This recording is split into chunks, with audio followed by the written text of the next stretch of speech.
Assalamualaikum warahmatullahi wabarakatuh. Kami dari kelompok 3 Offering J yang beranggotakan 5 mahasiswa, yaitu Berliana Cindy Aziza, Fitra Firana Adin, Lutfi Ahmad Ansori, Nur Fadilah, dan Rachel Nurani Ivana. Pada kesempatan kali ini, kami akan mempresentasikan fenomena pacaran di era modern. Untuk selanjutnya, kepada yang bertugas, dipersilahkan. Pacaran di era modern. Pacaran pada zaman sekarang menjadi sesuatu yang umum. Pacaran seolah menjadi sebuah ikatan bukti resmi hubungan dua insan manusia. Pacaran dilakukan oleh hampir semua kalangan, baik itu pelajar, mahasiswa, pekerja, bahkan orang yang sudah tak lagi muda juga menjalankannya. Orang yang tidak berpacaran dengan niat menjaga diri dipandang sebagai sesuatu yang aneh, disebut terlalu tertutup.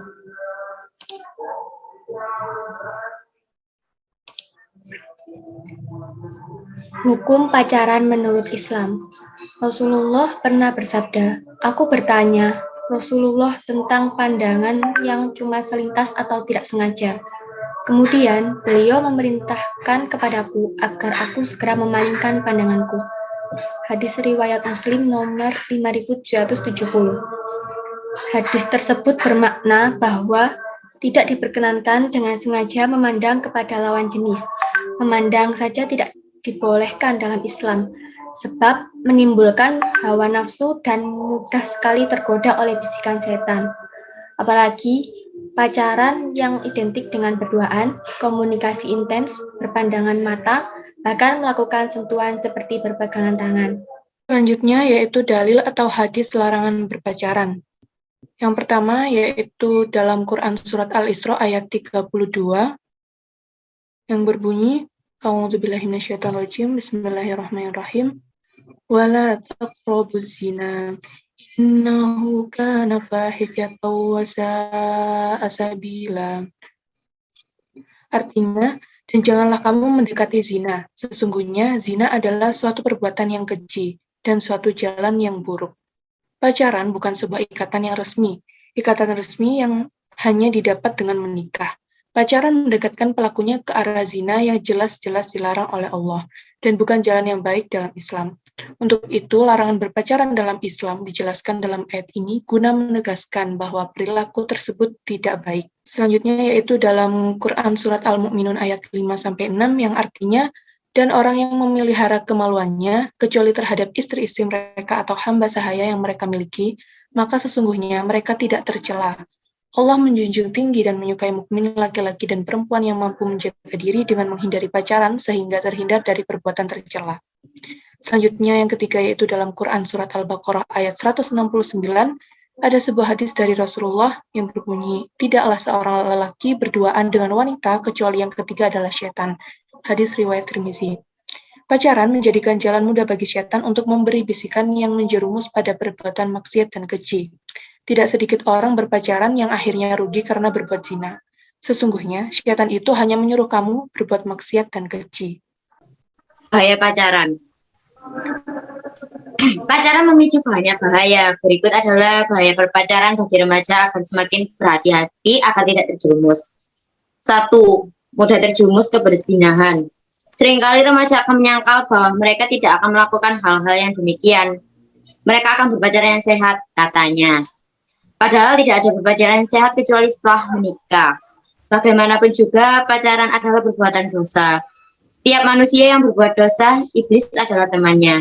Sehingga kemanapun ia berpijak, akan ada iblis yang senantiasa menemani dan membisikkan rayuan-rayuan kemaksiatan, sehingga ia semakin terlena dalam berbuat dosa.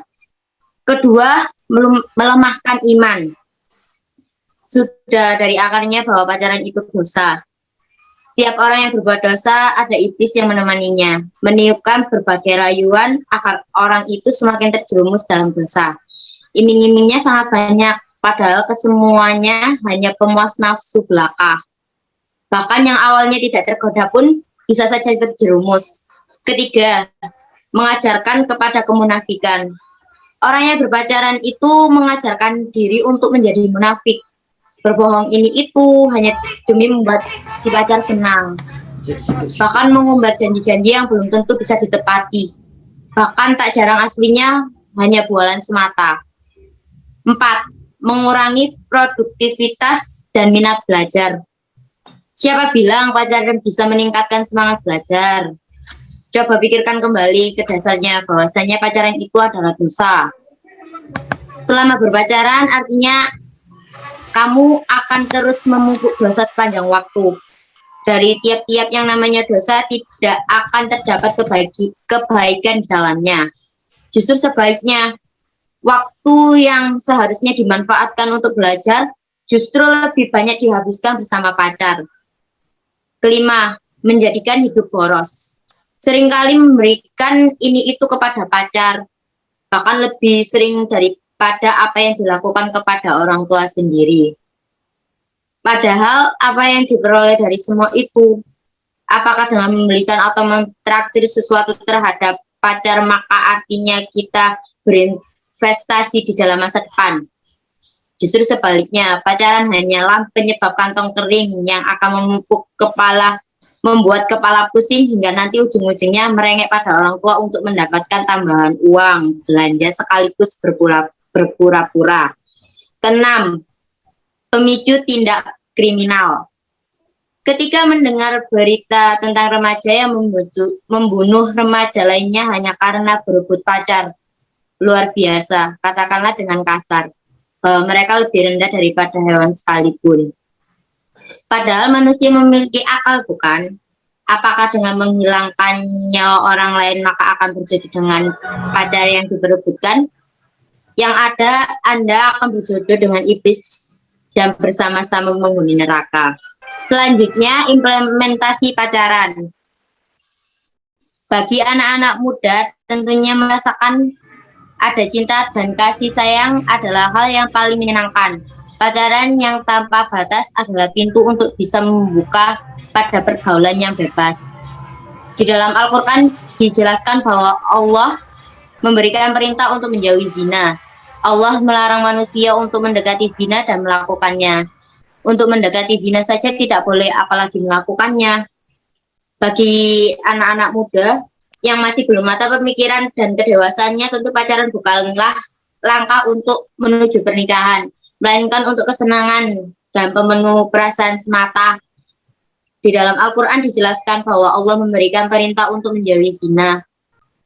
Berlaku pacaran merupakan salah satu pintu yang mendekatkan manusia pada perzinahan jika tidak mampu menahan diri dan mengontrol hawa nafsu. Selanjutnya adalah cara menghindari perilaku pacar. Yang pertama, melakukan aktivitas yang produktif. Seringkali kalau kita yang namanya anak muda kan, kadang gabut. Kadang kegabutan kita ini dialokasikan kepada hal semacam pacaran ini. Nah, lebih baik kita menggunakannya ke hal-hal yang produktif, seperti mengerjakan tugas atau bantu orang tua dan lain sebagainya. Cara yang kedua untuk menghindari perilaku pacaran adalah bergaul dengan orang-orang soleh, bergaul dengan orang-orang baik. Yang ketiga, menghindari perzinahan, ya tentu. Yang keempat, menghindari hal-hal yang berbau pergaulan bebas. Yang kelima, tidak membiarkan diri kita terlalu larut pada lawan jenis. Nah, di sini bisa dikatakan ada satir, ada pembatas antara anak muda laki-laki dan perempuan. Sebenarnya dalam Islam tuh nggak boleh antara laki-laki dan perempuan itu menjalin hubungan yang sama, yang semisal katakanlah yang sama, tapi itu tak dikecualikan, diperbolehkan dengan alasan yang seperti pendidikan. Itu boleh, kita dikumpulkan bareng-bareng di suatu kelas, itu boleh. Terus cara yang keenam untuk menghindari perilaku pacaran, mengisi pikiran dengan hal-hal yang positif.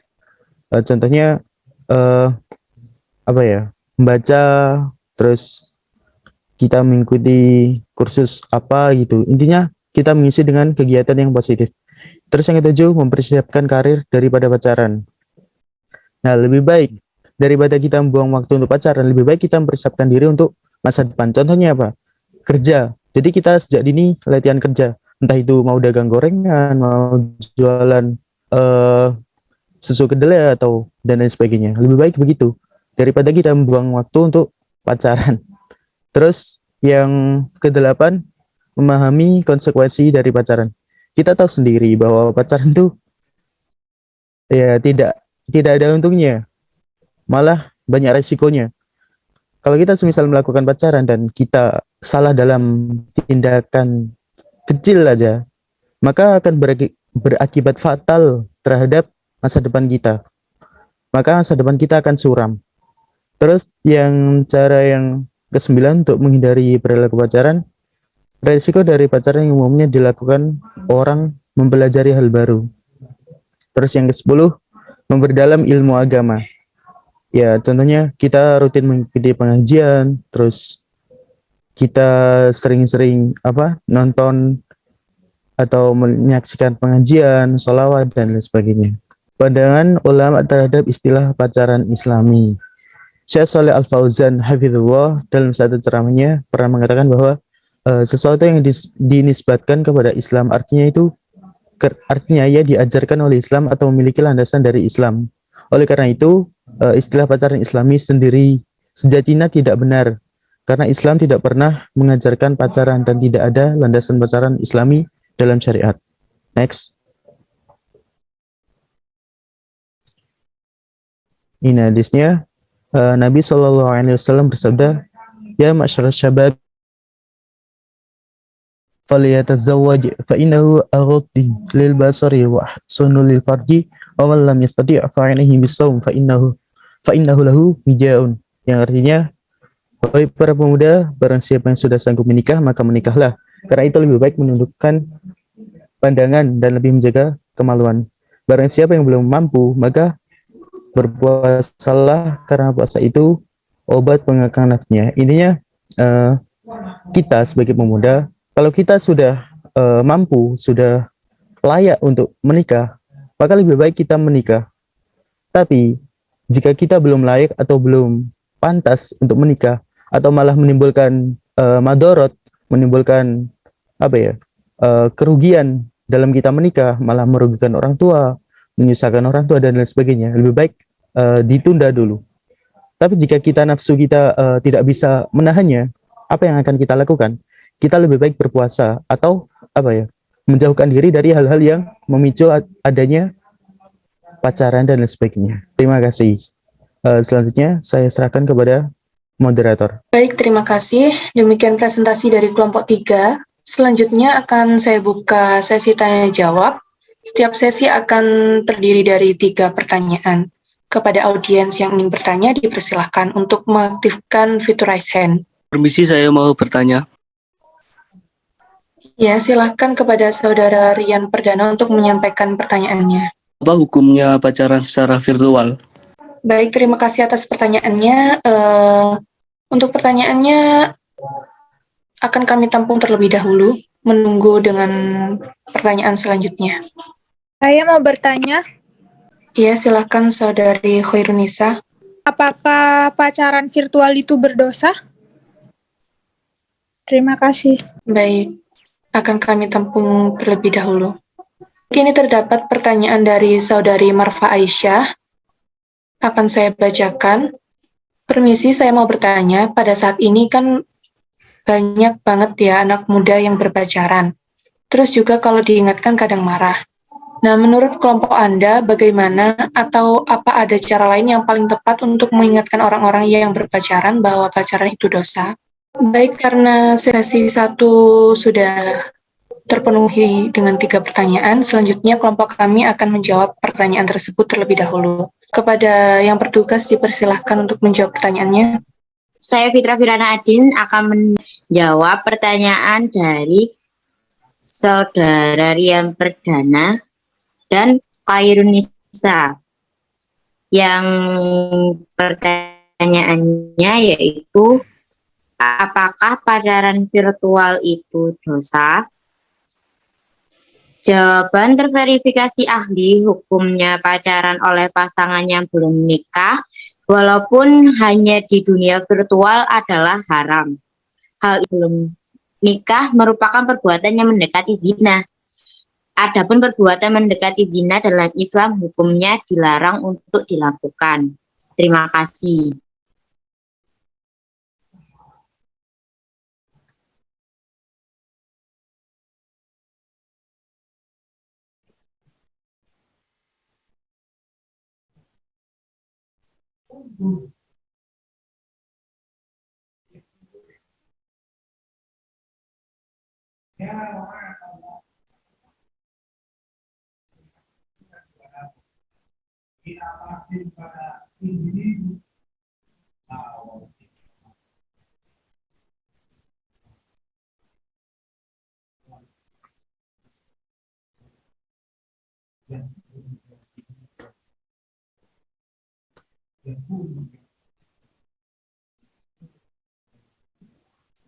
Untuk saudara Ray dan Khairunisa bisa diterima.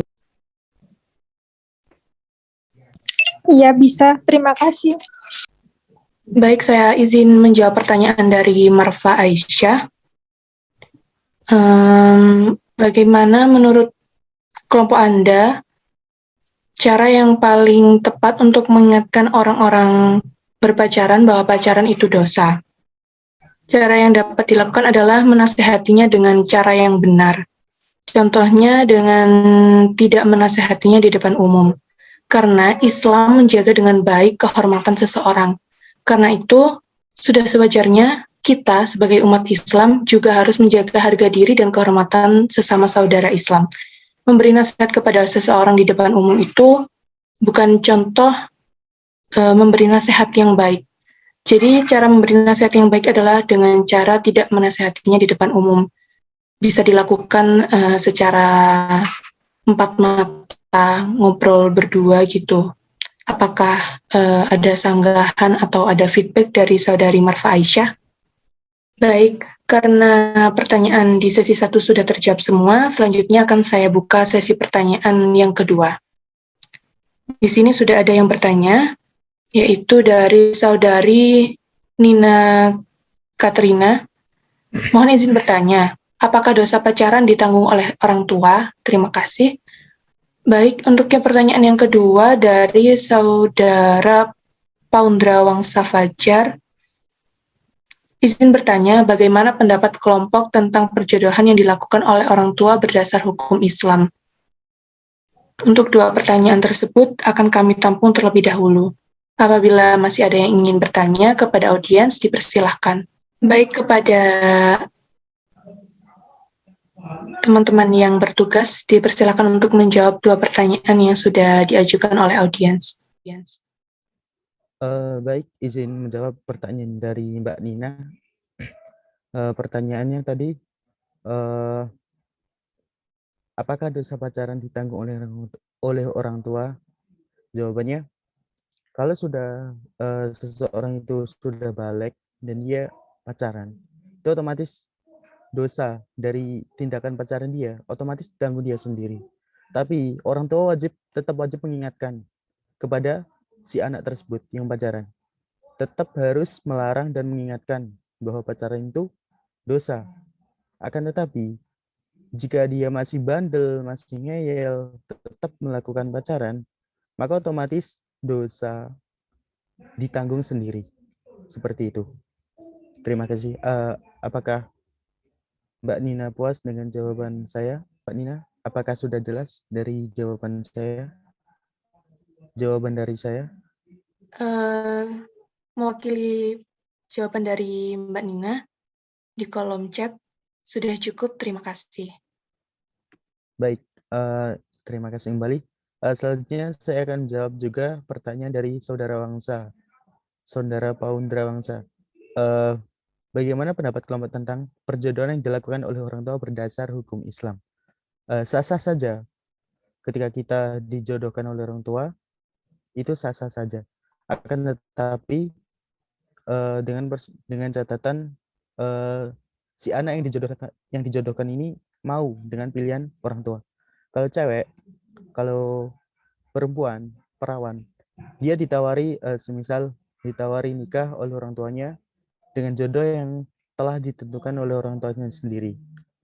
Ketika dia ditawari tersebut, ketika dia menolak, itu berarti dia benar-benar tidak mau dengan jodoh pilihan orang tuanya itu.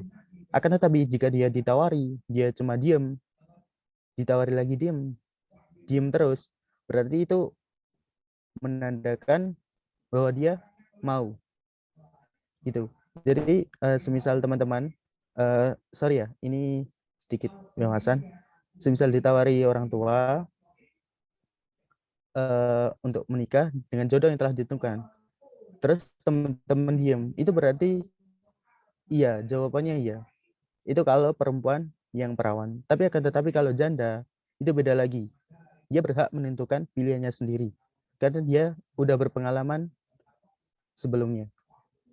Seperti itu, sah-sah saja. Baik, terima kasih. Bagaimana Mas Paundra? Apakah jawaban saya bisa diterima? Baik, sepertinya sudah cukup atas jawaban yang diberikan. Sekali lagi saya bertanya kepada audiens, apakah masih ada pertanyaan yang ingin diajukan? Sepertinya sudah tidak ada pertanyaan lagi dari audiens.